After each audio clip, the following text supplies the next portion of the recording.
Ernst Haeckel and his 16 steamer trunks arrived at the harbour of Colombo in the glorious light of a cloudless tropical morning on November 21, 1881, after a 4-week journey via Trieste, Suez, Aden, and Bombay. The zoologist had high hopes. During the coming 4 months in Ceylon, now Sri Lanka, he planned to get to know flora and fauna in that highest and most marvellous variety of form which existed on the island.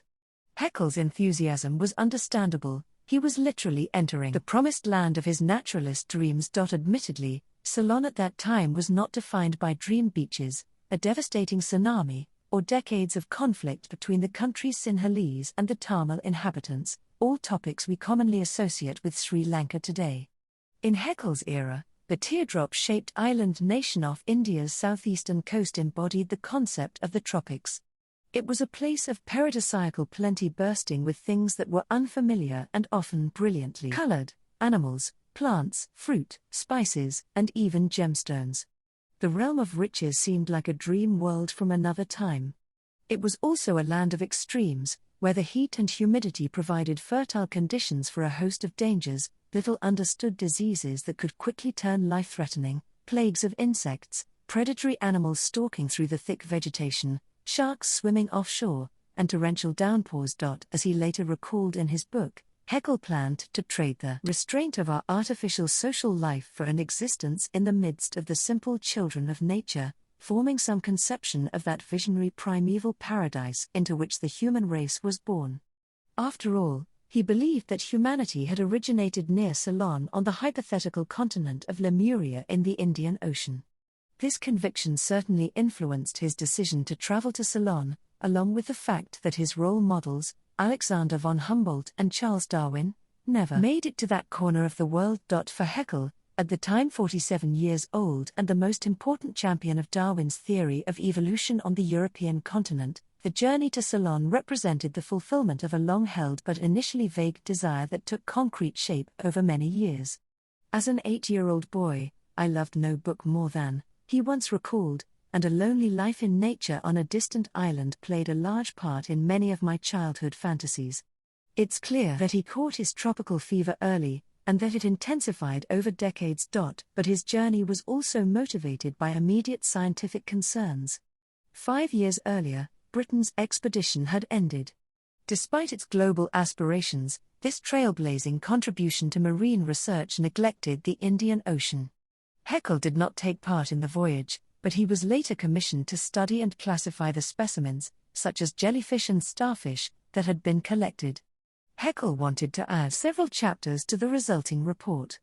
In the end, he had a range of reasons for traveling to Ceylon: a longing for adventure he had nourished since childhood, scientific ambition, and, when we keep the illustrations he would later create in mind, artistic ambition as well. Once Haeckel reached Ceylon, however, it was the island's rich gardening culture that first drew his attention. Often I have fancied myself in some beautiful wild spot with tall trees on all sides, wreathed and overgrown with creepers, he wrote. But a hut shrouded under the branches of a breadfruit tree, a dog or a pig trotting out of the brushwood, children at play and hiding under the caladium leaves, have betrayed the fact that I was in a native, Sinhalese, garden. The ecology of these practical gardens, known as, has only been investigated closely in recent decades. The seemingly chaotic mixture of trees, bushes, vines, and herbaceous underbrush is actually a symbiotic system in which each element has a place and fulfills a purpose. Cultivated using low inputs of labor and fertilizers, they are amazingly productive, especially when the full range of their bounty is considered, from firewood to food and spices. Sri Lanka is home to a surprisingly diverse array of environments, from dense tropical rainforests to coral reefs, from tidelands to savannas, from mangrove forests to sand dunes. Haeckel set to work familiarizing himself with almost everything they contained. He was especially impressed by the palms, those princes among plants. In the hills whose lower stretches were covered with meadows and rice fields, he discovered thick brushland where the trees have grown up without any kind of order, and in such wild confusion, so tangled with creepers and climbers, with parasitic ferns, orchids and other hangers-on, every gap closed with a compact network of bush and brake, that it is quite impossible to unravel the knot and distinguish the closely matted stems. According to Haeckel, simply taking a few steps into this tangled growth was a dangerous undertaking. He recalled being attacked by mosquitoes, bitten by ants, and plagued by all the nettles and thorns deployed by the plants to bar the way into their mysterious labyrinth. It was here that Haeckel first glimpsed the magnificent, the poisonous climbing lily of Ceylon, with its golden red crown. Large black apes and swarms of green parrots surrounded him, and he killed an enormous lizard above 6 feet long, the singular, a creature resembling a crocodile, with a shot to the head. He also encountered the talipot tree or century palm, with its tall trunk like a slender marble column. The talipot blooms just once, usually between the ages of 50 and 80, when a pyramidal bush composed of millions of yellowish-white flowers emerges from its crown. When Haeckel spent 4 days at the Botanical Garden of Peradeniya, located near the center of the island, on the outskirts of the former royal city of Kandy, he recognized the place as an admirable natural forcing house and considered it the heart of the horticultural paradise that was Ceylon. But while the garden was and is a remarkable place, Haeckel's most surprising experience on the island took place outside its confines. Setting up a zoological laboratory in Weligama, on the island's southern tip, Haeckel set off to explore the nearby waters. Some of these excursions were short trips to cull specimens from the ocean's surface, but at times he also sailed out for up to 4 hours in a traditional boat. Once he arrived at his destination, a point 40 or 50 nautical miles from the shore, south, towards Lemuria, he busily collected jellyfish and larvae. His supply of specimen bottles was quickly exhausted. But despite the wealth of sea life he found, his study of the specimens strengthened his conviction that the life forms existing in the Earth's various oceans resembled one another much more closely than the land creatures from continent to continent. Haeckel set aside the last month of his stay to explore the island's high-altitude regions. His goal was to visit the wildest parts of the primeval forest beyond the reach of human civilization. One spring morning he climbed through thick forests and past rushing streams and waterfalls to the top of the 8,000-meter Pijiru Talagala, the highest point on the island. There were surprises in store, including 5-foot-long sky-blue earthworms, the brilliantly colored woodcock, and a type of ash-gray monkey. On the Horton Plains, a primarily jungle-covered area that is now a national park, fresh piles of dung signaled that wild elephants were nearby. During the days that followed, Haeckel and his companions traveled through the tangled brush along so-called elephant trails. Unfortunately, or perhaps fortunately, they never actually encountered an elephant herd. Although plants and animals were the main objects of Haeckel's interest during his journey, descriptions of the local people recur throughout, creating a kind of leitmotif. Even though his gaze upon nature was perhaps never purely apolitical, it is here in his reflections on the human population that we encounter a side to Haeckel much more challenging, if not to say disturbing, to today's readers. During a stopover in India, Haeckel was already taking note of the naked brown bodies of the members of the poorest class, who were clad in nothing but a loincloth or apron like swimming drawers. Thus the naked figures of the Hindus, he wrote, give a strange and strong impression of their being real savages, though, in point of fact, they are descended from the same Mediterranean, or Aryan, stock as the various races of Europe. In Ceylon he became aware of the complex mixture of the population. In addition to the Buddhist Sinhalese and the Hindu Tamils, the largest groups, the island was home to Indo-Arabs, Malays, Chinese, Africans, and Englishmen, along with descendants of the Portuguese and Dutch settlers, who were known as Burghers, and the indigenous people, the Vedas. He mentioned the latter briefly, and almost in passing. The Vedas, or Velas, are commonly regarded as being the dispersed remnants of this race, Hindu. A few wild hordes still linger in the remotest parts of the interior and in the most primitive state. But, according to others, the Vedas are, on the contrary, debased and degenerate descendants of the Sinhalese, outcasts that have reverted to savagery. Like the Rhodiyas, some of these ethnic groups lived together, creating what Haeckel saw as very interesting problems to the anthropologist who should try to classify them. He claimed that he detected a singularly slender and feminine character of the limbs in the older Sinhalese men, which set them apart from the much shorter Tamils. In general, Haeckel resisted classifying the Tamils among the lower races of man, although his justification for this generosity of spirit was purely an aesthetic one. His hikes through the tea plantations on the high plateaus provided plenty of opportunities to admire what he perceived as the Tamil's unspoiled physical perfection.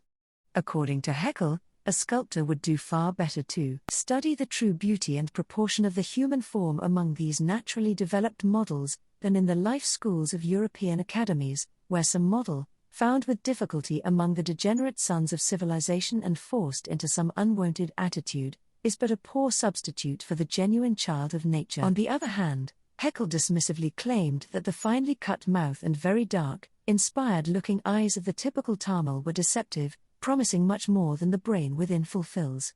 Wherever he was able to give his own preferences free rein, he indulged his weakness for classical Greek clichés. For example, he gave one of his 4 servants in Weligama the name Socrates. The lower caste boy who opened coconuts for him each morning and fanned him with palm branches was dubbed Ganymede, after the youth who had the honor of serving the Olympian gods. We may ask ourselves why Haeckel did not use the boy's real name, Ganymede. Wouldn't it have been a matter of respect? Could he not see his young servant for who he really was? Or does today's reader attribute too much weight to this question? That said, Haeckel can be credited with having formed closer relations with natives than with the European colonials, though this may in part have just been due to the fact that there were not many of the latter around. Haeckel returned to Europe in March 1882, taking 30 crates with him. He later claimed that his triumphant arrival back in Europe could only be compared with that of a soldier returning after a victorious campaign.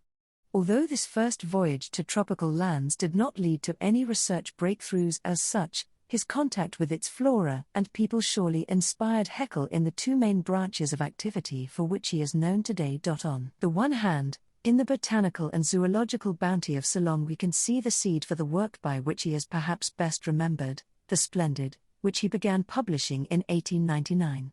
The book's complex, ornamental lithographs and half-tone prints bridge art and science and continue to exert a particular fascination. Glowing with color, they brought the exotic and the remote to libraries around the world and were the culmination of decades of work for Haeckel. On the other hand is Haeckel's work relating to race and eugenics, aside to his output certainly less palatable to a modern audience. Indeed, no matter how colorful and lively the descriptions of Haeckel's travels may be, a shadow lies over. Haeckel's legacy is not simply an appreciation for the beauty of nature. In light of the views that he later propagated, either in his writings or at his popular lectures, his travelogue seems tame and nearly innocent. But the complex constellation of attitudes that he developed over time and embodied does not fit easily into current categories of left and right and deserves a closer look. In political terms, he was what may be called a liberal nationalist. At the same time, he made isolated anti-Semitic statements. Even more disturbingly, he was also a proponent of racial inequality and believed that the races he understood as inferior were dying out in response to their contact with the more civilized races. The hardening of his views on the hierarchy of races that took place during the last 2 decades of the 19th century must be understood in this broader context.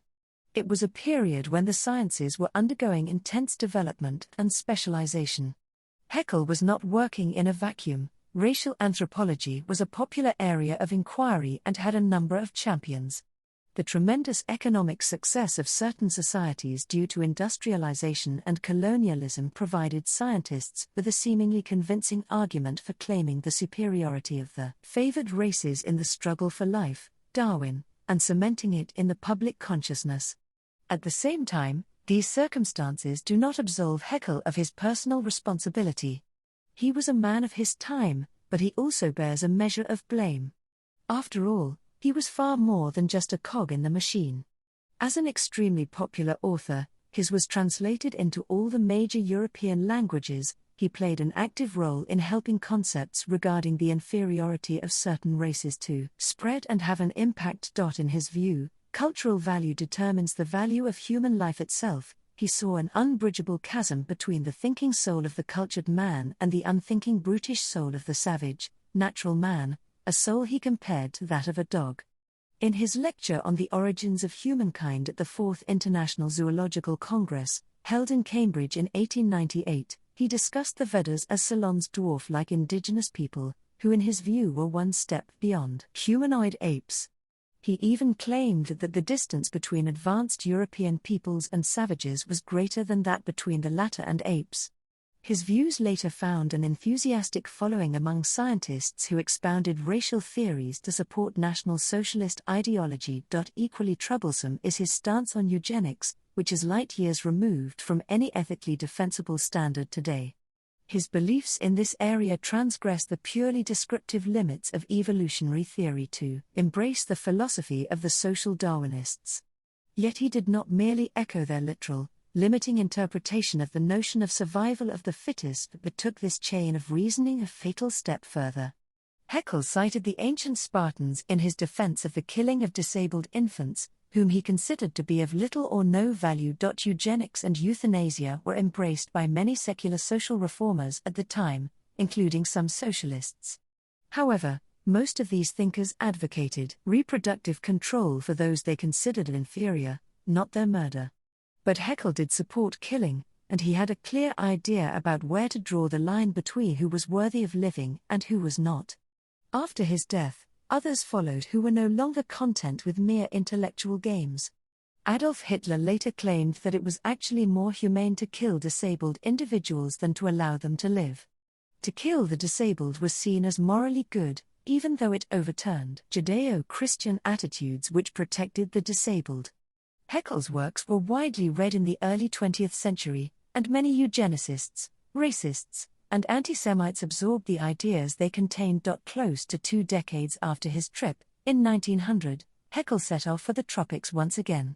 Had just been published. This time, Ceylon was just a stop along a much longer route. Haeckel's real destination was Southeast Asia, Java and Sumatra. It was unavoidable that this voyage lacked the excitement of his first trip, and it was no longer motivated by scientific ambitions. His observations in the resulting account of his travels read like the dutiful report of a researcher who, while he still had some capacity for wonder, was very set in his ways. His thoughts gravitated to humanoid apes and ape-like humans, leaving him little time for strolls through the coral gardens.